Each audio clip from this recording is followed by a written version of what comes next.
උපන්දා සිට කරපු පවුනට වරක් වැන්දොත් කියන්නේ. එහෙම තමයි අපේ පැරණි සිංහලයේ තියෙන්නේ. හැබැයි දැන් ඉන්න අය ඒක එක්තර පිළිගන්න කැමති නැහැ. ඒගොල්ලෝ ඒකේ මෙන්න එක කතර දෙනවා.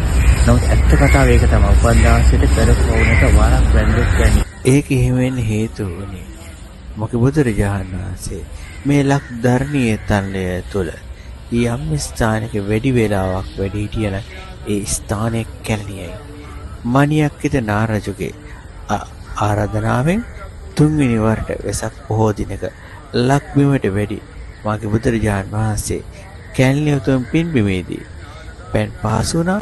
ඒ වගේම දානය වැළඳුවා, ධර්ම දේශනා කරා. උන්වහන්සේ බොහෝ වේලාවක් මේ කැලණියේ බුදුබිමේ ගත කරා. උන්වහන්සේගේ සීපාදය තබා මේ උතුම් පින්බිමේ වැඩම කළා. ඉතින් එහෙව් පින්බිමක් මුළු ලංකාවට වෙන නැහැ. කැලණියේ පූජා බිම තරම්. ඉතින් උන්වහන්සේ වැඩියේ කැලණියට තනියෙන් නෙමෙයි. සාරිපුත්ත, මොග්ගල්ලාන, මහා කාශ්‍යප, නන්ද, රාහුල වැනි මහා භික්ෂුන් වහන්සේලා 509ක් පිරිවරාගෙනයි උන්වහන්සේ මේ කැලණියේ පූජා බිමට වැඩියේ. කැලණියේදී දන්නන දෙයේදී බුදුන් ප්‍රමුඛ මහා සංඝයා දන්නන දෝ බිමක් තමයි මේ කැලණියේ පූජා භූමිය කියන්නේ. ඒ වගේම උන්වහන්සේ වැඩි වේලාවක් ගත කළ ස්ථානයක් අනිත් ස්ථානවල එපමණ වේලාවක් උන්වහන්සේ ගත කරලා නැහැ. ඉතින් කැලණියේ මේ පූජා භූමිය මේ භූමිය ඊටාම පින්වන්තයි. මොකද බුදුරජාණන් වහන්සේ කෙනෙක් යම් ස්ථානයක කාලයක් ගත කරන ඒ පින්බිම හරිම පින්වන්තයි. ඉතින් මේ උතුම් පින්බිමේදී බුදුරජාණන් වහන්සේ තරම් නෙමෙයි උන්වහන්සේ අග්‍ර ශ්‍රාවකයන් සාරිපුත්ත, මොග්ගල්ලාන තුළු මහරහතන් වහන්සේලා වැඩි කාලයක් වැඩම ඉඳලා තියෙනවා. ඉතින් ඒ බිමේ වැලි කැටයක් පවා හරිම පින්වන්තයි. අන්නේ සිටිම දන්න නිසා තමයි අපේ පැරණි සිංහලයෝ කැලණිය පූජමුවට කිව්වේ උපන්දා සිට කරපු පවුනක වරක් වැන්දොත් කැලණිය කියලා. අපේ අය දන්නවා ආනන්තරේ පාප කර්ම හැර අනිත් සියලු පාප කර්ම රැස් කර ගන්නව පින් බලෙන් යටපත් කළ හැකි බව. ඒ හින්දා හොව් නැසත හැකි පින්නරය. ඉතින් මේ වගේ පින්බිමක් වන්දනා කරපු අයට මහා පින රැස් වෙනවා. ඒ පිනෙන් පුරවන් කරපු සුළු පව් යටපත් කරලා දාන්න. ඉතින් මෙවන් පුණ්‍ය භූමියක් ඊටාම පින්වන්ත නැද්ද?